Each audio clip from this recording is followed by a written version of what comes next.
Hintay ka muna bago ka lumabas ng bahay, bago ka mag-almusal, bago mo gawin ang kahit ano ngayon.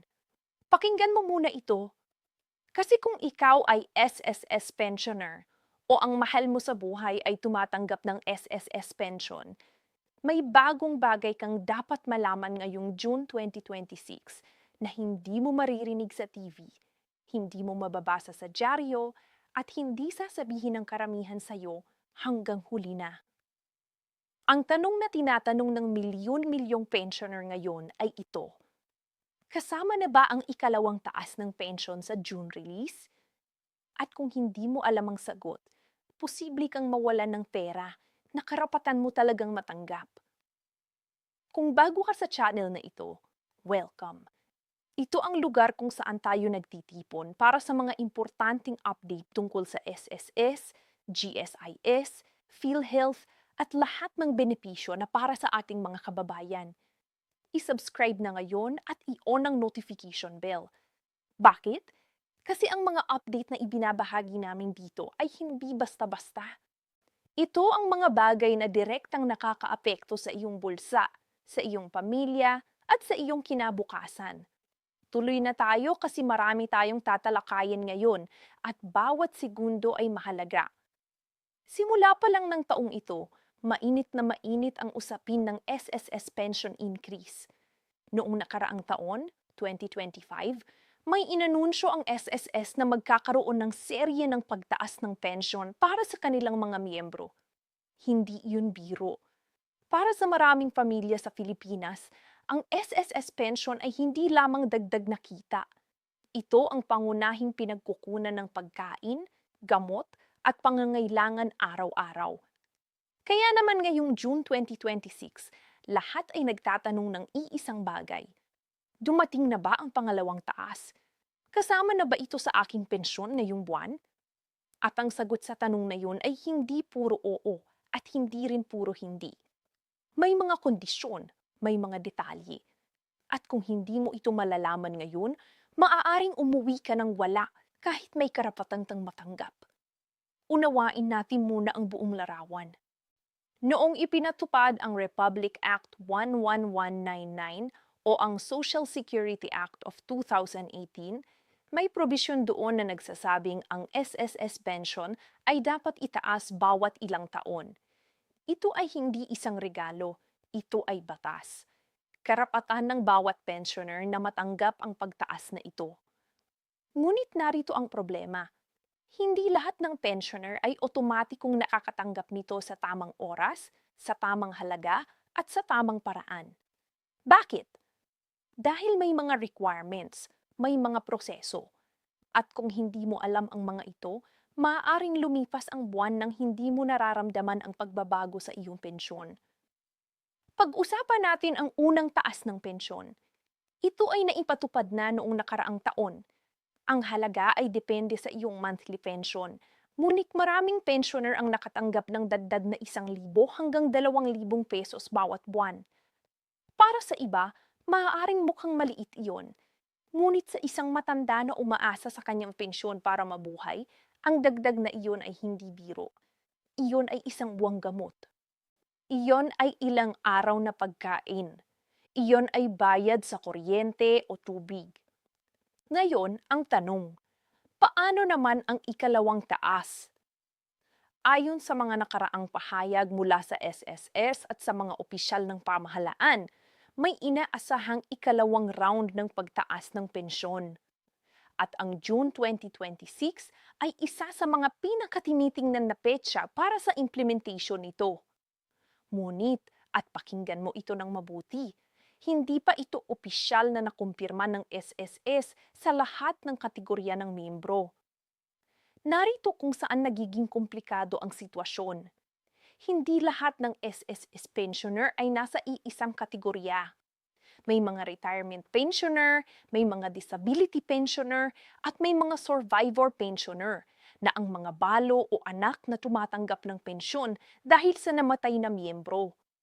Bawat kategorya ay may kakaibang timeline at proseso pagdating sa pension increase.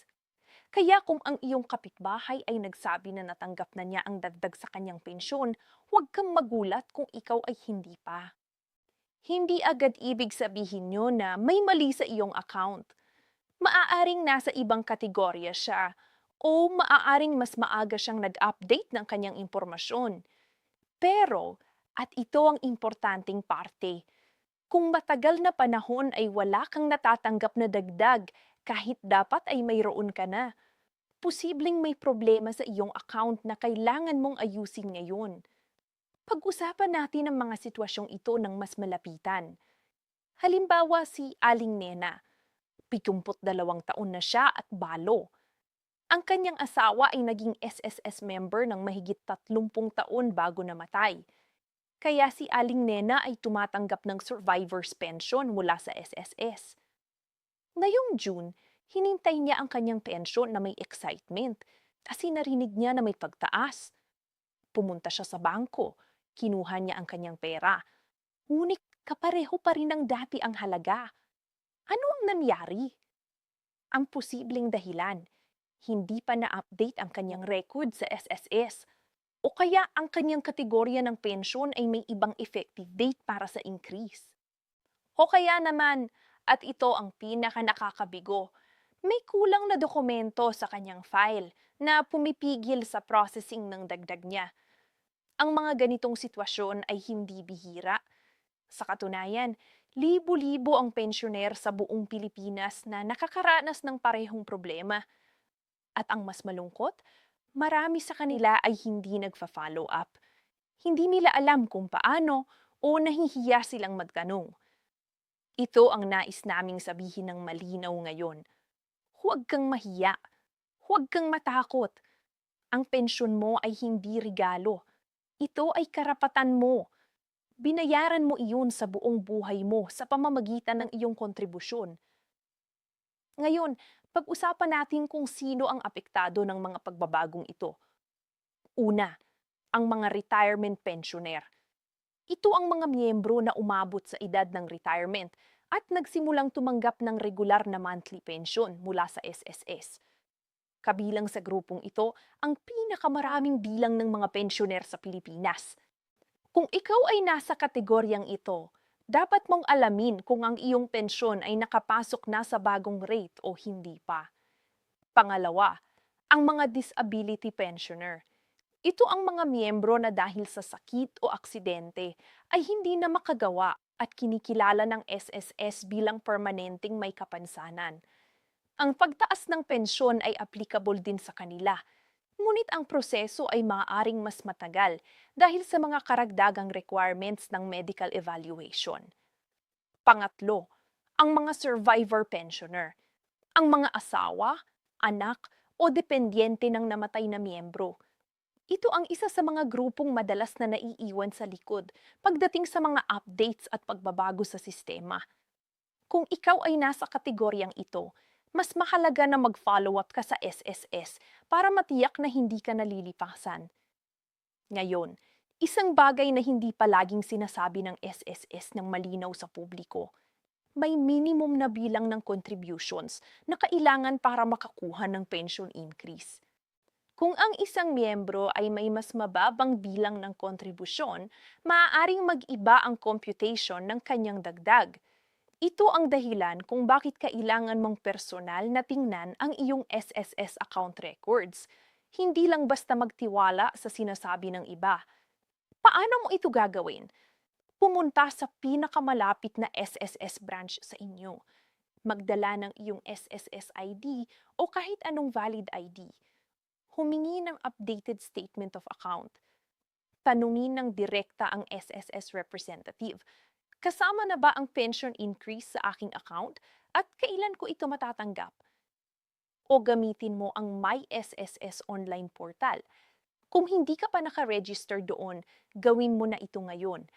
Sa portal na iyon, makikita mo ang iyong contribution history, ang iyong pension details, at malalaman mo kung may pending update sa iyong account.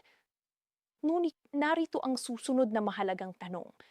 Magkano ba ang inaasahang dagdag sa ikalawang pension increase? Batay sa mga datos na available at sa mga nakaraang pahayag ng SSS officials, ang ikalawang round ng pension increase ay inaasahang magdadagdag ng 500 hanggang 1,500 pesos sa monthly pension ng mga qualified na miyembro. Depende sa ilang factors. Una, ang credited years of service o kung gaano katagal nagbayad ng contributions ang miyembro. Pangalawa, ang average monthly salary credit na siyang batayan ng computation ng iyong monthly pension. At pangatlo, ang edad sa oras ng retirement. Mas maaga kang nag-retire, maaaring may ibang computation. Kaya ang iyong aktual na dagdag ay maaaring mas mataas o mas mababa kaysa sa average. Hindi sapat na magtiwala sa chismis o sa sinasabi ng kapitbahay. Kailangan mong malaman ang iyong specific na halaga batay sa iyong personal na records. Narito pa ang isang bagay na dapat ning malaman at ito ay madalas na hindi napapansin. Kung hindi ka nakatanggap ng pension increase kahit dapat ay meron ka na, may karapatan kang mag-claim ng back pay para sa mga buwan na hindi mo natanggap ang tamang halaga. Hindi ito otomatiko.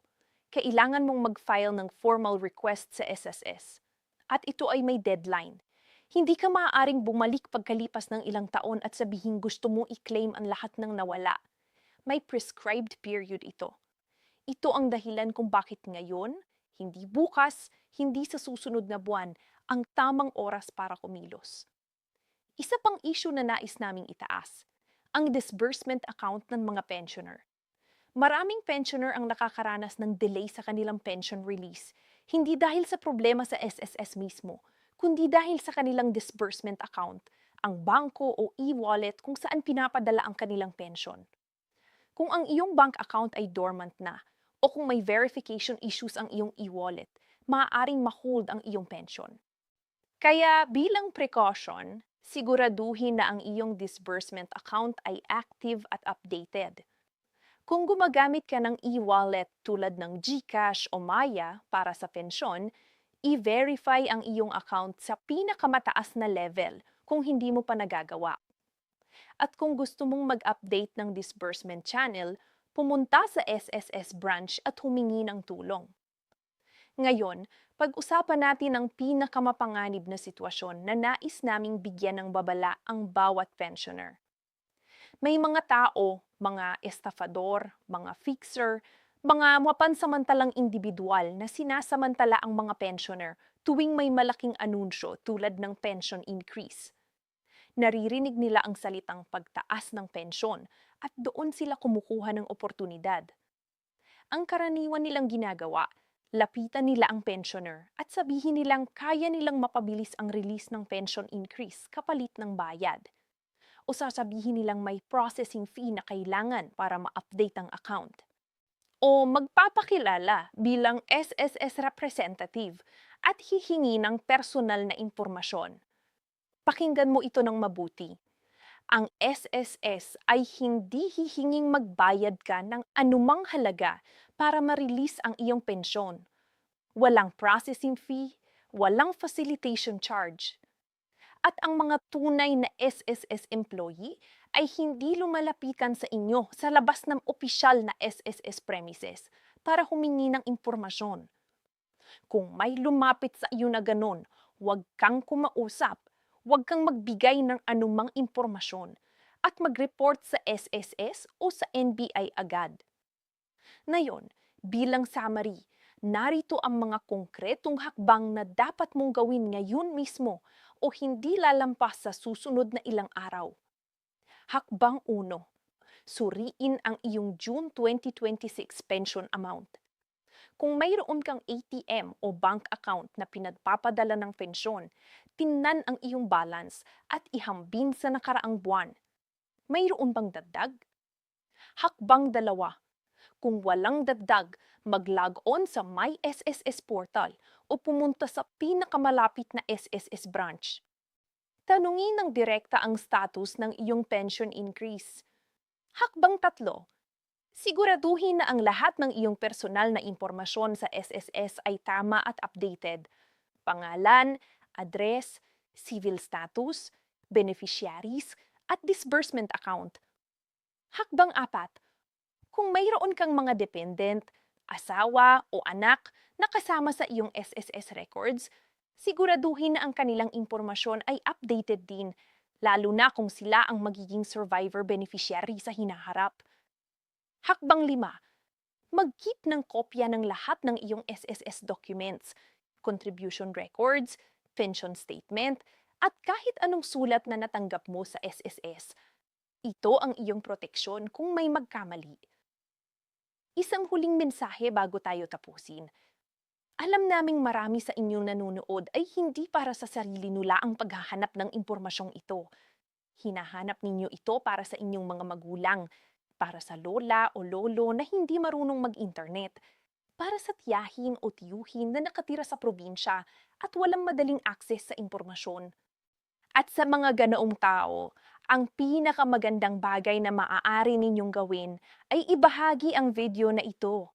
Ipadala ito sa inyong pamilyang group chat, i-share sa Facebook, ipakita sa inyong magulang o lolo at lola. Dahil ang impormasyong narinig nilang na yon, tungkol sa pension increase, tungkol sa back pay, tungkol sa mga scammer, maaaring makapagligtas ng libo-libong pisong karapatan ng isang pensioner. Ang isang share ay maaaring magbago ng buhay ng isang matanda na walang ibang mapagkakatiwalaan. Kung hindi ka pa nakasubscribe sa channel na ito, oras na. Ang channel na ito ay ginawa para sa mga taong tulad mo. Para sa mga Pilipinong gustong manatiling informed, gustong malaman ang kanilang mga karapatan, at gustong hindi sila mapag-iwanan ng mga importanteng pagbabago sa batas at benepisyo. Hindi kami narito para magbigay ng peking balita o maling pag-asa. Narito kami para ibigay sa inyo ang tamang impormasyon. I-subscribe na at i-on ang notification bell kasi ang susunod na video namin ay may mas detalyadong breakdown ng lahat ng benepisyo na maaari mong makuha sa SSS ngayong 2026 na hindi mo pa alam, at maaaring kasama doon ang pera na karapatan mo. Ang iyong pensyon ay hindi biro. Ang iyong karapatan ay hindi dapat ipagpaliban. Kumilos ka ngayon.